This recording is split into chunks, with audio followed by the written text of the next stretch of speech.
지난주는 저희가 부활주의로 지켰습니다.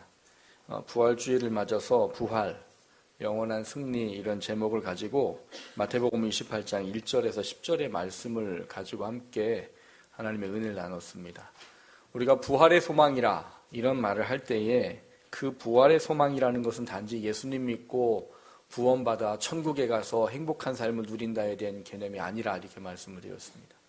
부활의 소망을 갖는다는 것은 예수 그리스도가 제자들을 부활하신 이후에 갈릴리로 가서 그들을 다시 만나고 또 상처 입은 심령, 또 억눌렸던 그 심령, 그것을 예수님이 다시 회복시켜 주셔서 다시금 하나님의 길에, 예수의 길에 설 수 있도록 그들을 부르셨고 또 그들에게 새 소망을 주시면서 이 부활에 합당한 삶을 살아가는 것에 대한 것을 가르쳐 주시기 위한 그 승리가 우리에게 진정한 승리다, 이런 이야기를 함께 나눠봤었습니다. 오늘은 부활의 소망을 가진 우리들에게 예수님께서 40일 동안 함께 하시고 나서 이제 마지막 승천하시는 그 직전에 제자들에게 부탁하셨던, 명령하셨던 이야기를 좀 살펴보려고 합니다. 오늘 말씀을 통해서 예수님이 나한테 마지막 부탁하신, 제자들과 온 인류에게, 예수를 믿는 사람들에게 부탁하신 그 명령이 무엇인가를 다시 한번 돌아보면서 우리가 믿음을 가지고 산다.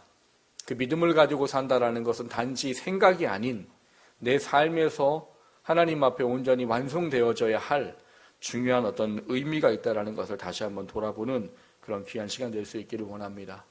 오늘 말씀을 통해서 내가 제자로 부름받았습니다 라는 의미를 다시 한번 돌아보는 그런 귀한 시간 되셔서 우리가 주님 다시 오는 그날 주님 앞에 봤을 때 잘했다, 착하고 충성된 종아, 내 잔치에 참여해라, 이런 이야기를 들을 수 있는 저와 여러분 될 수 있기를 주님의 이름으로 먼저 축원합니다.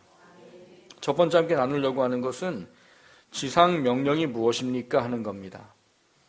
지상명령이라 이렇게 말하는 것은 예수님께서 이 땅의 마지막에 계신, 이 지상에 있는 마지막 그 시점에 예수님께서 하셨던 그 명령이기 때문에 지상명령이라 말해요. 또 어떤 분은 여기다 하나 더 붙여요. 대지상명령이다, 그렇게 붙여요. 왜 대지상명령이라고 붙일까요? 이게 굉장히 큰 의미를 가졌기 때문에 이 대지상명령이라고 말합니다.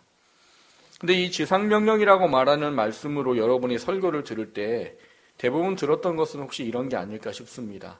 전도하는 거, 영혼의 구원을 하는 거, 복음 전파하는 사명, 더 나아가서는 선교, 이런 이야기로 아마 이 말씀을 들었던 것이 아마 많지 않을까 싶습니다. 물론 그것이 맞습니다. 결과적으로는 저도 결국 거기에 초점이 맞춰질 겁니다만, 그런데 우리는 오늘 거기에서 조금 우리의 자신으로 좀 초점을 좀 맞춰보려고 합니다.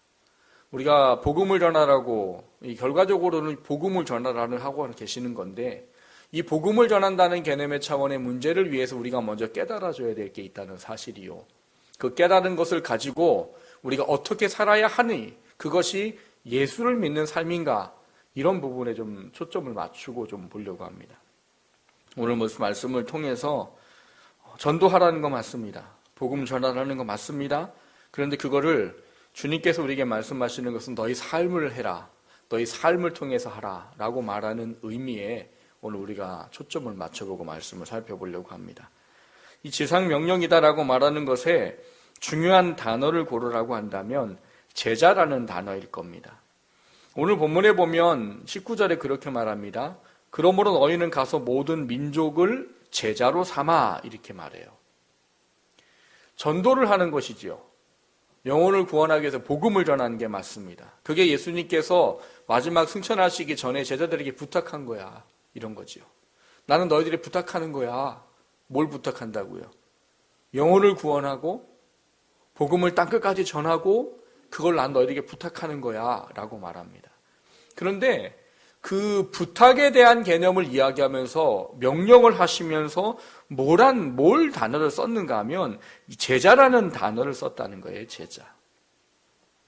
왜 예수님이 하고 많은 말이 있을 텐데 제자란 말을 썼고, 그 제자를 이야기하는 의미의 풀이로 20절에 그렇게 말합니다. 내가 너희에게 분부한 모든 것을 가르쳐 지키게 하라, 이렇게 말을 하고 계시다는 사실인 거예요.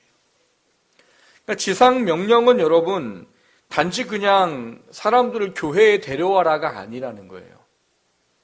우리는 그냥 복음을 전하는 거에 대한 부분들을 데리고 와서 교회 다니고 예수를 믿고 천국 가고의 개념으로만 이해하는 게 쉽지만, 하나님은 우리에게, 예수님은 우리에게 마지막 지상 명령을 말씀하시면서 뭘 했는가 하면 제자를 삼아라 라고 말했다는 거예요. 제자를 삼아라. 제자를 삼아라라는 말의 의미는 뭐냐는 것이죠. 여러분, 예수님이 제자들을 찾으러 가셨어요. 그래서 갈릴리에 가셔서 사람들을 부르지요. 그 사람들을 부를 때 뭐라고 합니까? 나를 따라라. 그 사람들 직업이 뭐였어요? 갈릴리에서 어부였단 말이에요. 물고기를 잡는 일을 하는 사람이었단 말이에요. 근데 예수님이 그렇게 말씀하시죠. 내가 너를 사람을 낚는 어부가 되게 하마. 이 사람을 낚는 어부라는 개념의 의미는 무엇인가 하면 너가 영혼을 구원할 사람이 되도록 내가 너를 부른다, 이런 말이란 말이에요.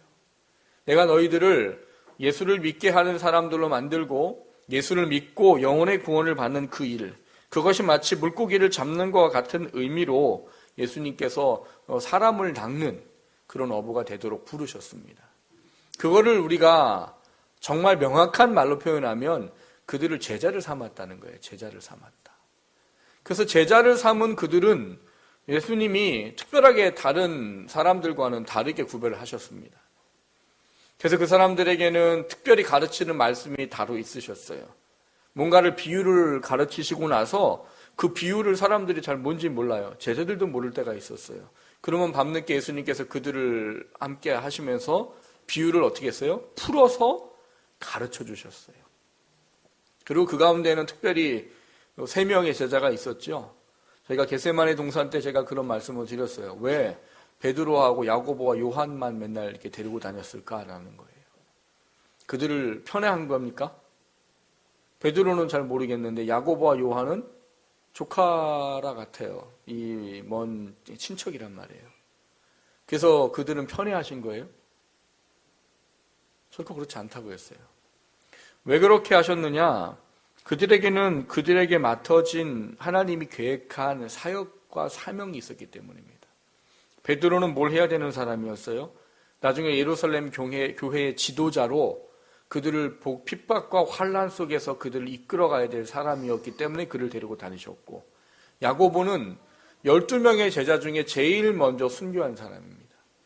그거를 감당할 수 있는 믿음을 가져야 했기 때문에 그를 데리고 다니셨던 거고요. 요한은 끝끝내까지 남아가지고 반모섬에서 환상을 보고 성경을 기록하고 예수님에 대한 잘못된 시각들을 바로 잡아주기 위해서 요한복음을 쓰는 일을 하도록 하기 위해서 사도 요한을 데리고 다니셨단 말이에요. 그러니까 이 3사람은 특별히 하나님께서 원하시는 뜻이 있어서 얘네들만큼은 어디를 가든지 데리고 다니신 거예요. 변화산 가도 데려가시고 겟세마네 동산 갈 때도 데려가시고 누구를 치료할 때도 데려가시고 특별히 이 사람들만 데리고 가신 거예요. 그들을 데려가시고 그 모든 것들을 보여준 이유는 뭐예요? 그들을 제자로 삼기 위한 것 때문입니다. 물론 다른 사람들도 마찬가지지요. 근데 그 사람들에게는 더 큰 하나님의 뜻이 있기 때문에 그들을 특별하게 이 제자됨의 의미를 더 깊이 알 수 있도록 하는 목적으로 데리고 다니셨어요. 물론 그렇게 데리고 다녀도 그들은 성령을 받기까지는 그게 뭔지를 모르고 살았던 사람입니다. 아무리 가르쳐도 그게 뭔지를 이해하지 못했던 것이 제자들이지요. 그런데 그런 제자들이 예수님의 그 말씀에 따라 성령을 받고 그들이 예수님께서 말씀하신 것대로 가르친 것이 무엇인가를 깨달아 알고 이제 그 사역의 길을 가게 되었다라고 말합니다. 여기서 예수님께서 말씀하신 것이 그런 부분이에요. 너희들이 내 제자가 되었듯이 너희가 다른 사람들 모든 민족을 제자를 삼아서 그들에게 예수 그리스도가 누구신지에 대한 확고한 믿음을 가르치고 그리고 그 믿음 안에 그들이 살아갈 수 있는 내가 너에게 분부한 모든 것을 가르쳐 그들 또한 지키게 해라. 이게 오늘 본문의 가장 중요한 핵심의 내용인 거예요. 그 결과는 전도하는 거예요. 그 결과는 그들의 영혼을 구원하는 겁니다. 그런데 그 영혼을 구원하고 하는 것의 모든 것들이 단지 우리가 생각하는 그냥 어떤 쉬운, 편한, 구원받고 천국 가세요 이란 개념이 아니라는 거예요. 제가 이 4월 달 동안에 설교를 쭉 예수님에 대한 이야기를 하면서 거듭거듭 이야기하는 것 중에 하나가 뭐냐 하면 구원받은 것에 만족하지 마십시오라는 거예요. 물론 지옥 가는 거에 비해서 부끄러운 구원이라도 받는 거는 할렐루야 아멘인 거죠. 지옥에 가서 영원히 고통받을 사람이 예수를 구주로 고백하고 믿는 것만으로 하나님이 그의 영혼을 하늘나라로 보내서 영원한 지옥과는 비교할 수 없는 삶을 사는 것만으로도 부끄러운 구원만 받아도 감사한 거죠. 제 교회 후배 중에 하나는 그런 일이 있다고 말씀을 드렸어요. 어머님 돌아가셨다고 저희가 해남까지 갑니다. 갔는데 깨어나셨어요. 그래서 1시간 동안을 목사님이 복음을 전하고 가르치셨어요. 그랬더니 그분이 다 받아들이셔요. 다 받아들이고 이제 내가 딸을 말하는 것대로 교회를 가겠다. 저희들이 얼마나 감사하면서 올라온지 몰라요. 그래서 제가 이제 회장이었기 때문에 같이 임원들과 데려갔었는데 오면서 정말 하나님 대단하셔요 하고 1시간을 막 기쁜 마음으로 오고 있는데 전화가 다시 왔어요. 돌아가셨어요. 다시 내려왔어요. 다시 내려가가지고 장례 치르고 그렇게 하고 갔어요.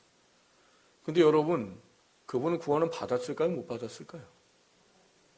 받았습니다. 물론 부끄러운 구원이지요.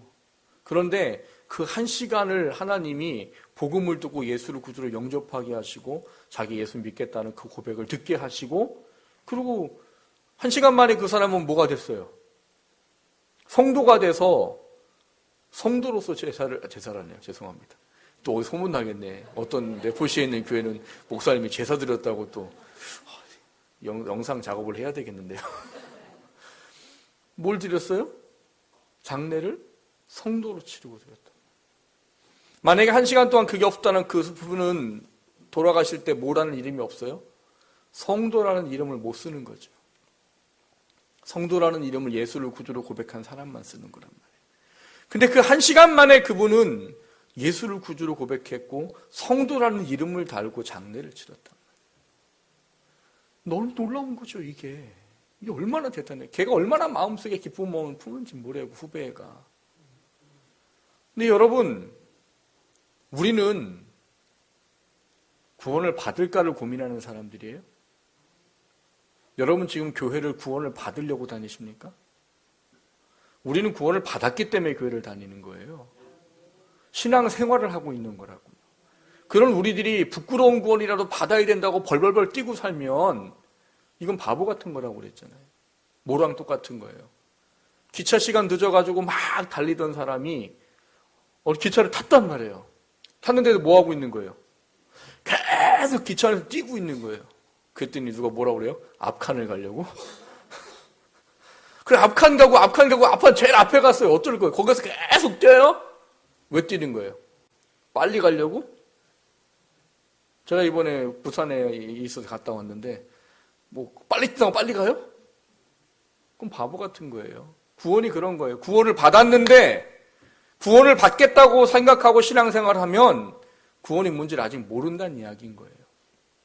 구원은 예수를 구주로 고백하고 그 마음의 심령이 성령이 깨닫게 하신 바가 있어서 입으로 예수를 구주라고 고백하고 나의 주인이라고 시인하는 사람이라면 구원 받은 거예요. 다르게 필요 없단 말이에요. 그런 사람에게는 부끄러운 구원을 받겠다는 게 의미가 없다고요. 우리에게는 뭐가 더 중요해요, 이제? 구원받은 자로 합당한 삶을 통해 하나님 앞에 갔을 때 어떠한 존귀와 영광을 받는 자가 될지 그것이 우리의 신앙의 삶의 소망이 되고 소원이 되어야 되는 사람이란 말이에요. 근데 그거를 제자됨이라고 말해요. 근데 그거를 모르는 분이 너무나 많다는 거예요. 구원만 받으면 되는 줄 알아요. 여러분, 성경은 구원만 받고 그 삶의 제자됨의 의미를 깨닫지 못하고 신앙생활하는 사람은 결국 그 삶이 하나님 앞에 갔을 때 부끄러운 구원을 받는 것과 똑같다고 이야기를 합니다. 여러분, 오늘 본문이 우리에게 그렇게 말해요. 제자를 삼으라고 말하지 그냥 교회 다니게 해라가 아니라고요. 예수님 믿으면 형통해요. 그러니까 예수님 믿으세요. 이게 아니라고요. 형통하려면 교회 다녀야 되겠구나. 그래서 그 사람이 교회 나와서 육신의 형통을 위하겠다고 일주일 와서 예배 한번 드리고 가고 그러고서는 그게 예수 믿었으니까 나는 형통할 거야. 이런 거를 하는 얘기가 아니란 말이에요. 예수님이 영혼을 구원하는 문제에 가장 중요하게 삼으신 건 뭐냐면 제자를 삼으라는 거예요. 제자를 삼으라라고 말하는 의미를 우리가 기억하셔야 되는 거예요. 우리가 예수를 믿고 그 합당한 구원의 삶을 살기 위해 몸부림치며 살아가는 영적인 싸움을 싸우며 살아가는 그 삶을 사는 것이 제자예요. 그래서 예수님은 우리에게 뭘 말씀하십니까? 이 제자에 대한 부분을 말씀하시면서 중요하게 마태복음 5장에 소금과 빛의 삶을 이야기하시면서 우리에게 그런 이야기를 하세요. 뭘 이야기하는가 하냐면 너희 빛이 사람 앞에 비추게 하여 그들로 너희의 착한 행실을 보고 하늘에 계신 아버지께 영광을 돌리게 해라 이렇게 말해요. 이 말씀을 잘못 이해하면은 예수 믿으면 그냥 착하게 사는 거구나라 생각하는 경우들이 많아요. 물론 착하게 살아야 되는 거 맞아요. 예수 믿는 사람은 신호 잘 지키십시오. 예? 예수 믿는 사람 이상한 짓 하지 마세요. 하여튼 신호도 지키시고 세상 사람들에게 손가락질 받는 일 하면 안 돼요. 복음을 위해서도. 근데 예수 믿는다는 게 그거를 위하여 믿는 게 아니라고요. 착한 삶을 살기 위해서 예수를 믿으라는 게 아니라고요. 여기서 말하는 핵심은 뭐예요? 너희의 삶을 통해 하나님이라는 분이 계시다는 것을 세상 사람들이 알게 해라 이거예요. 착한 삶을 살라는 얘기가 아니에요, 여러분. 착한 삶을 통해 하나님이 계시다는 것을 증명하고 예수를 믿는 것을 증명하라는 얘기지 착하게 살라는 얘기가 아니라고요. 무슨 얘기 이해가세요? 예수 믿는 건 단지 착하게 살기 위해서 믿는 게 아니에요. 그 삶을 통해 하나님을 증명하고 예수님을 증명하는 제자의 삶을 살라는 이야기인 거지요. 이거를 잘못 이해해버리니까 사람들이 자꾸 이상한 얘기 하는 거예요. 중요한 것은 이 제자의 삶을 통해서 예수님께서 하신 말씀은 무엇인가 하면 우리들에게 분명하게 제시하는 게 마태복음 16장, 마가복음 8장, 누가복음 9장에 말씀하신 거예요. 뭐냐? 너가 제자가 되고 싶냐? 그러면 너를 부인해라. 그리고 네 십자가를 지고 나를 따라라. 참 어려운 말이죠. 이런 거는 누구만 해야 된다고 생각하고 사셔요, 여러분? 목사님만. 목사만 제자죠? 여러분 평신도고요. 죄송합니다. 어떤 목사님 그래도 평신도가 병신도 된다고. 제자가 돼야 되는 거예요. 제가 여러분들 늘 그런 말씀 드려요. 저도 하나님 앞엔 성도예요. 제가 하나님 앞에 간다고 목사라고 달리판 뭐 하실 것 같으세요? 아니요. 저도 하나님 앞에 똑같은 성도예요.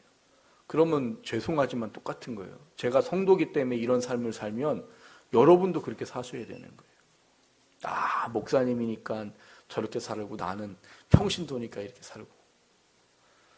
여러분 착각하지 마세요. 하나님 앞에 가면은 여러분이나 저랑 똑같은 성도예요. 저는 목사가 아니어서 그렇게 안 살았는데요. 여러분 성경 읽기 하고 계세요? 신약을 보십시오. 목사만 그렇게 살아라고 되어 있지 않습니다. 성도가 그렇게 살라고 되어 있지.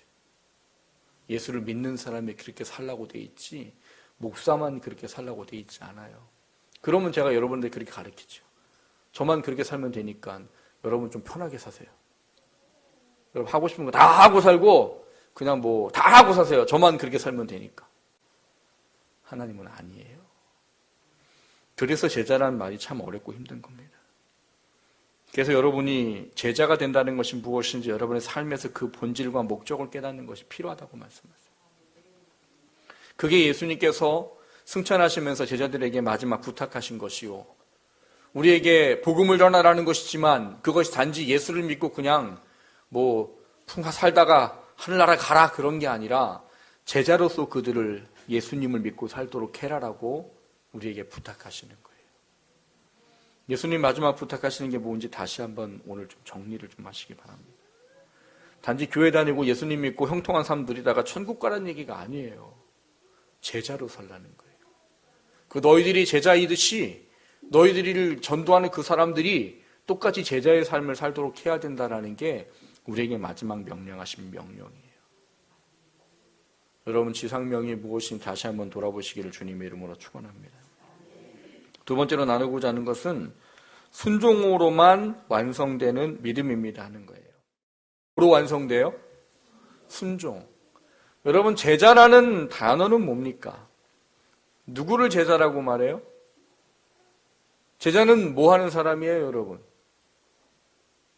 제자라는 사람을 사전을 찾아보니까 뭐 참 신기해요. 왜 사람들이 세상 것과 이 기독교 것을 두 개를 꼭 구분해서 써놓더라고요. 근데 제자라는 삶에 대한 문제를 제가 인터넷을 여러 개를 찾아봤어요. 한 군데만 보지 않고 여러 개를 찾아봤어요. 근데 거기 보니까 일반적인 건 똑같이 해놨더라고요. 지식이나 덕을 갖춘 사람으로부터 가르침을 받는 사람, 스승으로부터 가르침을 받거나 받은 사람, 이걸 제자래요. 근데 옆에다가 기독교, 종교라고 이렇게 카테고리를 달아놓고 뭐라고 써있냐면 예수의 가르침을 받아 그의 뒤를 따르는 사람. 아마 이 사람들이 예수 믿는 사람들인지 제가 좀 그런 생각이 들기는 하는데요. 그렇게 써있어요. 결과적으로는 똑같은 거예요. 제자는 뭐냐? 스승으로부터 가르침을 받고 그것을 따라가는 거예요. 여러분, 프로이드라는 학자가 있습니다. 이 무의식에 대한 것을 사람들에게 가르친 최초의 학자예요. 그 프로이드에게는 칼 융이라는 제자가 있습니다. 근데 칼 융을 제자라고 말하지 않아요. 왜 그럴까요? 프로이드에게 다 받았어요. 무의식에 대한 세계 뭐 이런 거를 다 교육을 받았단 말이에요. 근데 그 사람을 제자라고 하지 않아요. 왜 그럴까요? 칼 융은 선생한테 배워놓고 뭐 했느냐? 선생이 말하지 않은 거를 이야기합니다. 선생이 틀렸다. 이렇게 말해요. 그럼 제자예요? 제자는 스승이 가르친 것을 그대로 받아서 그것을 그대로 발전시켜 나가거나 그것을 따라가는 게 제자지 반대를 이야기하면 제자가 아닌 거예요. 그래서 칼 융을 그 프로이드에게 배웠지만 그 사람을 엄밀하게 제자라고 말하지 않는 거예요. 칼 융이 말하는 건 프로이드와 전혀 이 별개의 이야기를 하고 있기 때문에 교육을 받았지만 여러분, 우리를 예수님을 믿는 제자입니다라고 말한다는 건 뭐겠어요? 예수님 분명히 말씀하셨다고 했잖아요. 너희가 내 제자가 되기를 원하느냐? 그럼 뭐 하라고요? 자기를 부인하고 너의 십자가를 지고 나를 따라와야 된다라고 말해요. 왜 그런 이야기를 하셨을까 하는 거죠. 왜 부인하라고 말했을까요? 왜 십자가를 지라고 말씀했을까요? 하는 거지. 세가독반을 하다 보면 이 삼과에 가면 신앙생활에 대한 이야기를 합니다.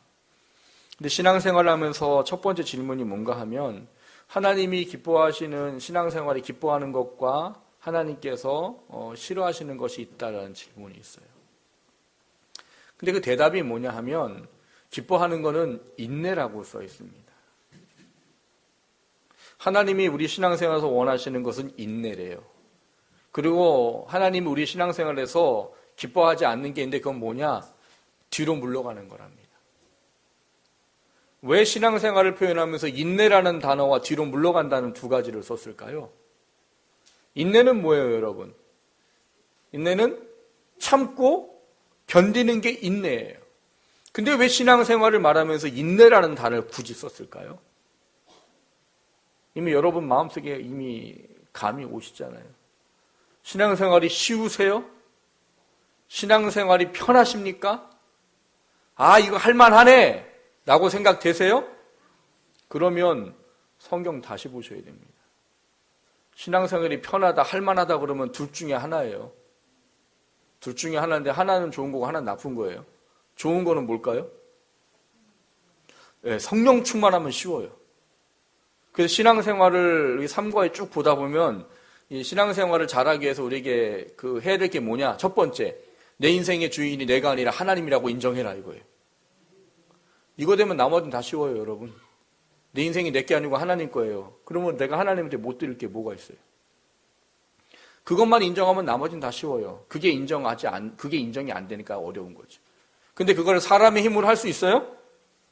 여러분이 가지고 있는 욕망과 내 육신에 가지고 있는 어떤 생각과 내가 육체에 원하는 것을 가지고 여러분 내 인생의 주인은 하나님이야 라고 말하고 할 수 있어요? 사람이 노래 부르잖아요. 뭐라고 그러고요? 얼마나 내 인생이 내 것 같으면 내 인생은 나의 것, 내 인생은 나의 것, 내게 맡겨주세요 이러잖아요. 그게 사람이에요. 내 힘으로는 여러분 신앙생활 하기 쉽지 않습니다. 그래서 성령 충만하면 그게 가능해요. 근데 또 하나는 뭐예요, 그러면? 안 좋은 건데요. 신앙이 뭔지 모르는 거지. 예수를 믿는다는 게 뭔지 모르는 거예요. 그러니까 구원받고 천국 가면 되는 것이라고만 생각하는 거예요. 그러면 쉬워요, 여러분. 왜? 안 해도 되거든요. 구원받았으면 됐지. 뭐 내가 뭘 할 필요가 있어요. 그러면 쉬워요. 근데 여러분 신앙생활이 쉽다 그러면 첫 번째가 아닌 두 번째에 우리가 쉬움에 처해 있으면 그게 결과적으로는 제자가 아닌 것이요. 부끄러운 구원을 받는 것밖에 되지 않는다는 거예요. 뭐 지옥 가는 것보단 좋아요. 그러나 여러분, 우리는 두 번째 심판을 주님 앞에 가면 받게 됩니다. 고린도전서 3장에는 그걸 뭐라고 말한대요? 우리의 인생의 공력을 불로 태워본다고 그랬잖아요. 불로 우리의 살아온 공력을 태워봐서 그 재료가 남아있으면 뭘 받아요? 상을 받지만 공력을 태웠는데 그게 불타서 없어졌어요? 그럼 뭐를 받는데요? 해를 받는다. 제가 새가족반 나와서 이거를 가르치면 다들 눈을 둥그렇게 뜨세요. 이런 이 성경이 있어요? 근데 그날은 제가 찾아보고 다 읽고 해요. 성경이 있어요. 고린도전서 3장 10절을 찾아보세요. 있어요. 천국 가는데 해를 받는다. 그러면 이제 그때부터 사람들이 머리가 이제 복잡해지기 시작해요. 내가 생각했던 천국은 어떤 거예요? 그냥 행복하고 즐겁고 잘 먹고 잘 살고 뭐 하고 싶은 거 다 하고 이런 거로 생각하고 있었는데 뭐라? 천국 가는데 해를 받는다? 해를 받으면 슬픈고 힘든 거잖아. 근데 계시록에 뭐라고 써 있어요? 거기는 눈물도 없고 아픔도 없고 슬픔도 없고 이런데 공부가 안 맞네? 당연히 안 맞지요. 의미가 그게 아니니까. 천국에 가면 해를 받는다 원문을 제가 많이 풀어드렸어요. 그 원문의 의미가 뭐라고요? 원래는 예수를 믿고 구주를 고백하면 이 땅 가운데 제자로 삶을 열심히 살고 하나님 앞에 왔을 때 받아야 할 상을 하나님이 예비하고 계시다는 거예요. 그거를 받아야 되는 게 예수 믿는 사람이라는 거예요. 그런데 그게 뭔지를 깨닫지 못하고 내가 육신의 욕망 때문에 하나님의 것들을 뒤로 물러지고 내가 뒤로 물러가고 그런 삶을 살면 내게 주어지는 게 없다는 거예요. 그래서 원래는 받아야 되는 건데 육신의 삶에 그것을 깨닫지 못하고 육신의 하나님 합당한 삶을 살지 못해서 받을 것을 받지 못하게 되고 받을 것을 빼앗긴다. 이 단어로 되어 있다고요. 근데 선교사들이 그거를 왜 해라고 표현했느냐? 그게 정말 해거든요. 생각을 해보세요, 여러분. 영원히 천국 가서 사는데 누군 하나님께 막 칭찬받고 영광받고 면류관 받고 야, 너 왔구나고 막 이러는데 나는 저 구석에 찌그러져 있어요. 이렇게 표현해서 죄송합니다. 나는 구석에 찌그러져 있어요. 왜? 그걸 깨닫지 못했거든요. 그래서 막 남이 헌신하고 수고할 때 뭘 저렇게까지 해야 돼? 구원받았으면 됐지 했었는데 천국 갔더니 그게 아니더래요. 중요한 건 뭐예요? 천국 가면 기회가 없다고요. 여러분, 그때 가서 뭐 깨닫고 열심히 하면 되겠지. 아니요, 그때 가면 기회가 없어요. 그 결정은 이 땅 가운데가 끝이에요. 그래서 하나님이 이 복음서 4개 빼놓고 23권에다가 여러분 수없이 그 얘기를 써놓고 있는 거예요. 복음이 중요한데 구원이 중요한데 왜 구원과 복음은 4개밖에 안 되고 23권은 왜 다른 얘기가 이렇게 잔뜩 많아요? 그게 중요하기 때문에요. 구원만 받고 천국 오는 거 그거 너한테 유익한 게 아니야. 그거는 너가 하는 게 아니잖아. 내가 하는 거잖아. 예수 믿고 구원받는 것은 내가 하는 거잖아. 너가 뭐 구원받는데 뭐 한 거 있어? 없잖아. 그건 내가 하는 거야. 단지 내가 너를 구원하는 건 네가 이 땅 가운데 살면서 제자로 살고 하나님의 뜻을 위해 살다가 천국에 갔을 때 잘했다. 착하고 충성된 종아. 이 이야기를 듣기를 원하신다는 거예요. 근데 이거를 놓쳐버리는 거예요. 예수님 믿고 제자의 삶을 살아야 한다는 것을 사람들이 놓치고 삽니다. 그러다 보니까 구원은 받았는데 육적 그리스도인이라고 말하는 그런 이름을 갖는 삶을 살게 되는 거예요. 여러분, 구원받는 것에 만족하지 마십시오. 우린 구원 받았잖아요. 그러면 다른 것을 생각해야 된단 말이에요. 구원받은 내가 하나님 앞에 섰을 때 잘했다. 그 이야기를 듣기를 원하신단 말이에요. 그리고 하나님 우리에게 상을 주기를 원하시고 하늘나라에서 하나님의 영광의 삶이 되기를 원하시는 거예요. 근데 이것을 깨닫지 못하면 육신의 모든 것이 내 삶의 전부인 줄 알고 살아갈 수밖에 없어요. 그 사도 바울은 로마서 8장에 그런 얘기를 합니다. 영의 사람은 육의 일을 생각지 아니하고 육의 사람은 영의 일을 생각지 아니하느니라 이렇게 말해요. 그러면서 우리에게 가르쳐주는 것은 무엇인가 하면요, 사도 바울은 우리가 이것에 대한 부분을 가지고 그런 것을 깨달으라고 말합니다. 8장 12절에 보면 형제들아 우리가 빚진 자로 돼 육신에게 져서 육신대로 살 것이 아니니라. 너희가 육신대로 살면 반드시 죽을 것이로되 영으로서 몸의 행실을 죽이면 살리니 이렇게 말합니다. 마지막 17절에 가면 자녀이면 또한 상속자 곧 하나님의 상속자여 그리스도와 함께한 상속자니 우리가 그와 함께 영광을 받기 위하여 고난도 함께 받아야 할 것이니라 라고 결론을 내려버려요. 예수님 믿고 편하세요? 믿을만 하세요? 예수님 믿고 순종하고 사는 게 쉬우세요? 그럼 돌아보셔야 돼요. 내가 성령 충만해서 그런 마음을 갖고 있는 건지 아니면 눈을 감고 살아서 그게 모르는 건지. 여러분, 하나님은 여러분 구원받는 게 물론 귀하고 값져요. 근데 예수님이 마지막 승천하시면서 우리에게 부탁한 건 구원받고 천국 가도록 해라가 아니라는 거예요. 제자를 삼으라는 거예요. 제자.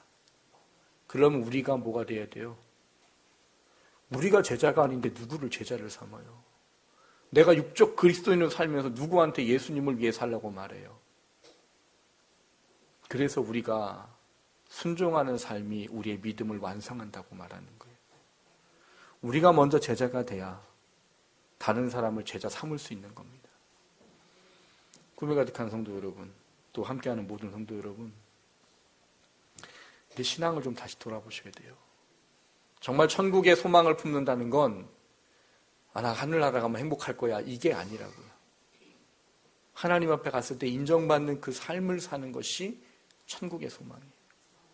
그거를 위해서 이 땅에 내가 인내를 해야 되고 신앙이 뒤로 물러가지 않으려고 발버둥 치고 싸우는 거예요. 그래도 넘어져요. 그래도 발버둥 치고 살다가도 넘어진단 말이에요. 그래서 하나님 앞에 또 회개하고 내가 이것밖에 안 돼요라고 또 자책하기도 하고 또 하나님 만져주시면 또 일어서서 하나님의 그 길을 가고자 하고 그게 제자예요. 사랑하는 성도 여러분, 마지막 부탁한 명령이 뭔지 다시 한번 좀 점검하십시오. 단지 구원받고 천국 가라는 게 아니라 제자를 삼으라고 하셨어요. 우리가 제자가 돼야 제자 삼을 수 있는 겁니다. 그 제자 삼음을 우리가 천국의 소망이라는 개념 속에서 그게 정말 무엇일까? 다시 한번 돌아보고 그것에 합당한 삶을 살아가는 깨달음을 지상 명령이라 깨닫고 살아가는 저와 여러분 되시기를 주님의 이름으로 축원합니다.